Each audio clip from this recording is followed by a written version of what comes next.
You know that feeling? You're facing a stack of information, maybe research papers, maybe a dense chapter, and you just need the core knowledge fast. Mm-hmm. That's what we do here. Welcome to the deep dive. And today we're tackling a really important and, well, increasingly common issue: acute upper extremity deep venous thrombosis, DVT. Right, DVT in the arm, essentially. Exactly, specifically when it's linked to central venous catheters. Okay, and we've been digging through chapters from Rutherford's Vascular Surgery and Endovascular Therapy, the 10th edition. Yeah. Think of us as your guides, pulling out the critical insights for you. Yeah, our goal today is pretty straightforward. Break down the essentials of this upper extremity DVT, especially because, its connection to central venous catheters is just growing. Millions are placed every year in the U.S. alone. Millions, wow. Okay, let's get right into it then. What exactly are we talking about when we say upper extremity DVT? Well, fundamentally, it's a blood clot forming in one of the deep veins in your arm. Could be shoulder, even the neck area. And how does it show up? Is it obvious? It really varies. It can range from, a really painful, swollen arm to surprisingly no symptoms at all. No symptoms. None. And we generally classify it into two main types. There's primary DVT that can be related to intense physical effort, sometimes called effort thrombosis, Paget-Treuter syndrome, or it might have no clear cause, what we call idiopathic. Okay, primary. And the second type? That's secondary DVT. This is the one we see often in people with cancer or, and this is our main focus today, people who have an indwelling central venous catheter. Right. And you said this catheter link is becoming more common. Absolutely. With the increased use of central lines for all sorts of treatments, this secondary catheter-related DVT is becoming much more prevalent than the primary types. Do we have numbers on that? Like, how common is it overall? Yeah, the RI-A registry, which is a big ongoing international registry of VTE patients, gives us a good snapshot. It suggests about 4.4% of all DVTs occur in the upper extremity. Okay, so still less common than legs, but not insignificant. Not at all. And here's the key part. In that registry, almost half of those upper extremity cases are catheter-related. Almost half. That really highlights the connection. Now, I seem to remember reading something, maybe older data, suggesting these upper extremity clots were actually more dangerous, higher mortality. Ah, yes. That's a really crucial point to clarify. Early data did suggest a higher death rate compared to lower extremity DVT. It looked quite significant initially. But that's changed.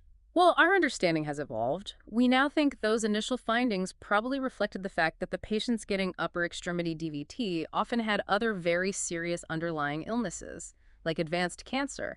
It wasn't necessarily the clot's location itself that was more deadly. Ah, I see. So the DVT was maybe a marker of how sick the patient already was. Precisely. More recent research actually indicates that the outcomes, the mortality rates, for upper and lower extremity DVT are pretty similar when you account for those underlying conditions. Okay, that makes a lot more sense. And just to really hammer home the catheter connection, there was an autopsy study. Quite revealing. It found a dramatically higher risk of thrombosis in vessels that had been cannulated, meaning had a catheter in them, compared to those that hadn't. We're talking 36% versus only about 1.6%. 36% versus 1.6. Wow, that's a huge difference just from having the catheter there. It really underscores that local effect, the irritation or change in flow caused by the catheter itself. Okay, so if these clots do form, what signs should you or a clinician be looking for? What are the typical clinical findings? Well, here's where it gets a bit counterintuitive, especially with the catheter-related ones. So Despite that strong link we just talked about, most people with catheter-related upper extremity DVT are actually asymptomatic. They don't feel anything. really, most. Yeah, there was one study, for example, looking specifically at cancer patients with central lines. They found silent asymptomatic thrombi in a striking 29% of them, whereas only about 12% actually had noticeable symptoms, like pain or swelling. Wait, hang on. Almost a third of those cancer patients had clots related to their catheter and didn't even know it. That seems really concerning. How do you even pick those up then? It is concerning, and it raises big questions about screening. But yes, often they're found incidentally, or if specific screening is done. When symptoms do occur, they're usually things like erythema, that's redness of the skin, pain, or swelling, typically in the neck, chest, or the affected arm. Okay, redness, pain, swelling. Pretty classic signs. Right. In more severe cases, you might see the superficial veins on the chest wall or the arm become really prominent, engorged. And very rarely you can get this quite serious condition called phlegmasia cerulea dolens. Phlegmasia cerulea dolens. Sounds dramatic. It is. It involves severe swelling and cyanosis, a bluish discoloration due to massive clotting, but thankfully it's quite rare with upper extremity DVT. A much more common and significant concern is pulmonary embolism, or PE. Right, the clot traveling to the lungs. What's the risk there? The reported risk of PE in patients with upper extremity DVT varies, but it's generally estimated between 5% and 20%. 5 to 20%. That's still a pretty wide range. It is, and some studies suggest it might be higher in certain groups. For instance, a prospective study that used ventilation perfusion scans VQ scans to actively look for PE in patients diagnosed with upper extremity DVT found evidence of PE in about 15.1% of them.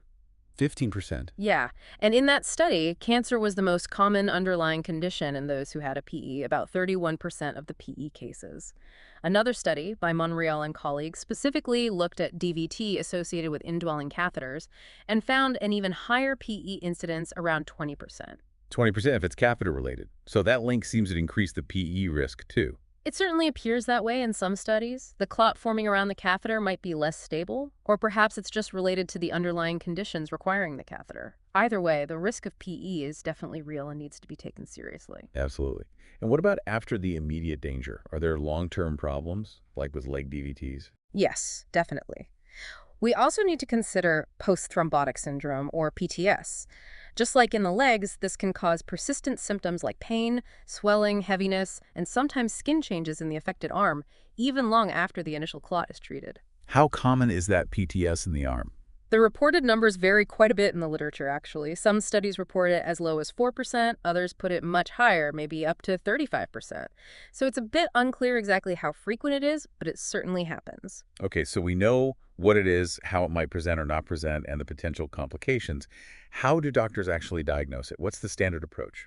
The primary diagnostic tool, the go-to test, is duplex ultrasonography, ultrasound. Right. Why ultrasound? Well, it's non-invasive, it's widely available, relatively inexpensive, and generally quite effective. And what are they looking for on the ultrasound? The diagnosis is usually confirmed by a few key findings. One is lack of compressibility. Normally, a vein collapses easily when you press on it with an ultrasound probe, but if there's a clot, it won't compress fully. Another is absent augmentation. Normally, if you squeeze the arm further down, you see a surge of blood flow on the ultrasound. If that's absent or reduced, it suggests a blockage upstream. And sometimes you can actually see the clot itself within the vein as echogenic material, basically, stuff that reflects the ultrasound waves. How accurate is ultrasound for this? It's generally quite good. Studies report its specificity, that its ability to correctly rule out a DVT when it's not there, is usually high, somewhere between 86% and 100%. And its sensitivity, picking up clots that are there. The sensitivity is also generally good, reported between 78% and 100%. However, there are limitations. Such as? Well, sometimes it can be difficult to get a really clear view of all the deep veins, especially the ones closer to the chest, the proximal subclavian vein, the brachiocephalic vein. They can be hidden by the collarbone or lungs. So it might miss clots in those specific spots. Exactly, and that's particularly relevant for catheter-related clots, as the catheter tip often sits in those central veins. There was one study in leukemia patients, for instance, looking for asymptomatic clots. It found ultrasound sensitivity was actually quite low, only 37%, compared to venography, which caught 79%.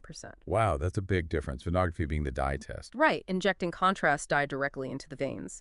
The study noted that venography most often missed clots in the internal jugular vein, while ultrasound most often missed them in the subclavian vein. So if the ultrasound is negative, but the doctor still strongly suspects a DVT based on symptoms or risk factors, what then?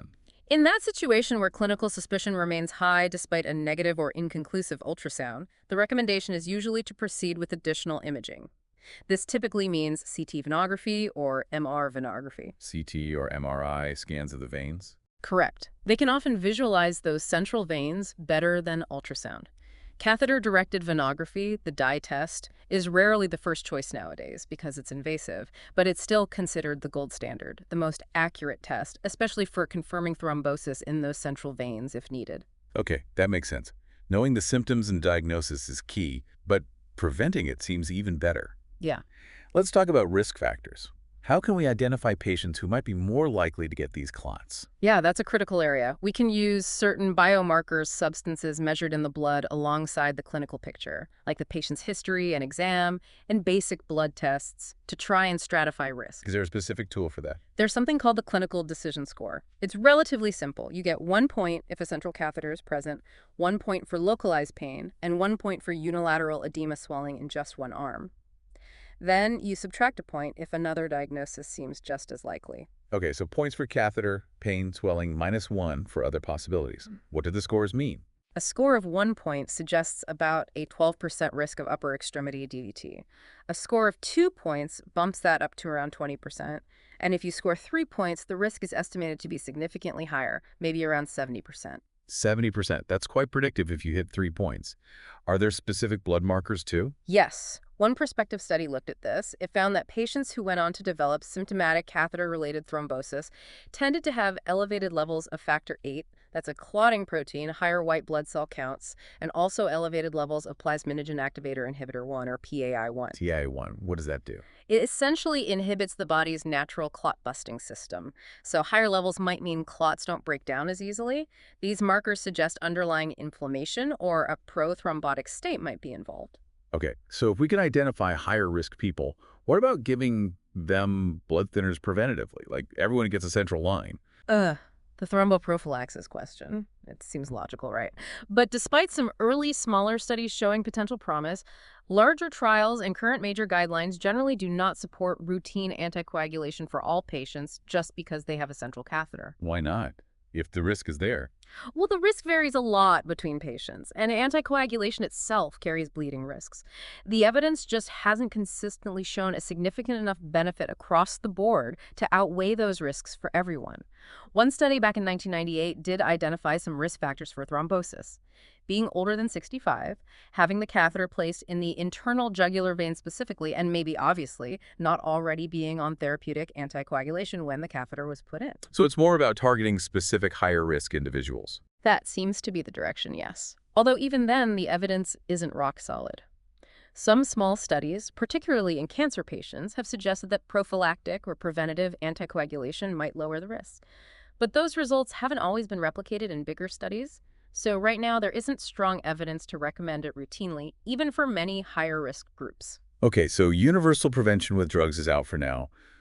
What else contributes to these clots forming? Is it just the patient, or is it the catheter itself? It's really a combination. Thrombosis can happen because of patient-related factors, issues with the catheter insertion technique, or often a mix of both. People recognized this link quite early on. An early warning came way back in 1970, showing a high association 65% between upper extremity DVTs and the presence of catheters. 65%, even back then. Yep. And that 1998 study I mentioned found 39% of upper extremity DVTs were catheter-related. And importantly, 12% of those patients with catheter-related DVT developed a PE. 12% PE rate in that group. Yes. And that study also linked increased risk to a few specific catheter factors, using larger diameter catheters, thicker tubes, basically having multiple attempts needed to insert the catheter successfully, and the catheter being left in place for a longer duration. So bigger catheters, difficult insertions, longer dwell times, all increase risk. What about the patient factors? Key patient-related risks include having a history of prior DVT or PE, known inherited thrombotic disorders, conditions that make your blood clot more easily, having an active malignancy, so cancer, and also having an acute infection. Infection, how does that play in? Well, one study specifically showed a significantly higher risk of DVT in cancer patients if they also had an acute infection related to their catheter. Inflammation and infection can definitely contribute to a prothrombotic state. Right. What about PICC lines? Those seem really common now. The peripherally inserted ones, are they safer? PSCCs are very common, yes. The reported incidence of DVT associated with them is somewhere in the range of 1.6% to 3.5%, so not zero risk. And what drives that risk with PICCs? Similar factors, actually. Studies have linked PICC-associated DVT risk primarily to using larger diameter PICCs, specifically size 5 French or greater, and again, concurrent malignancy, having cancer at the same time. So the size matters there too. Why does the diameter make such a difference? It seems to be about blood flow. Research has actually shown that larger PICCs can really significantly reduce the rate of venous blood flow in the arm vein they occupy. A 6 French PICC, for example, might reduce flow by as much as 80%. 80% reduction. That's huge. It is. And that sluggish blood flow or stasis is a major factor in clot formation. It correlates pretty well with an increased risk of symptomatic DVT. We see a similar concept with things like cardiac pacemaker or defibrillator. Leads patients who need multiple leads placed in the same vein have a higher DVT risk, likely due to greater flow obstruction. Okay, so minimizing vein obstruction is key. What about where the catheter's put in, the insertion site, and where the tip ends up? Absolutely critical. Both the insertion site choice and the final position of the catheter tip are really important. The general recommendation, the ideal spot for the tip of any central venous catheter, is at the junction of the superior vena cava, the big vein bringing blood back from the upper body, and the right atrium of the heart, the cavaway trail junction. Okay, tip position matters. What about the entry point? Neck vein versus chest vein. Internal jugular versus subclavian. Yeah, that's often debated. When comparing the internal jugular vein in the neck versus the subclavian vein under the collarbone, studies suggest the internal jugular route generally has a lower rate of malposition, meaning the catheter doesn't end up in the right place initially. So easier to place correctly via the neck. Often, yes. However, when you look specifically at the risk of thrombosis, most systematic reviews haven't found a clear, consistent difference between internal jugular and subclavian insertion sites. Interesting. So one might be technically easier, but the clot risk seems similar. Generally, yes, but there's another factor, left side versus right side. Does that make a difference? It seems to, particularly in cancer patients. Several studies have found a significantly higher incidence of thrombosis when catheters are inserted on the left side of the body compared to the right side.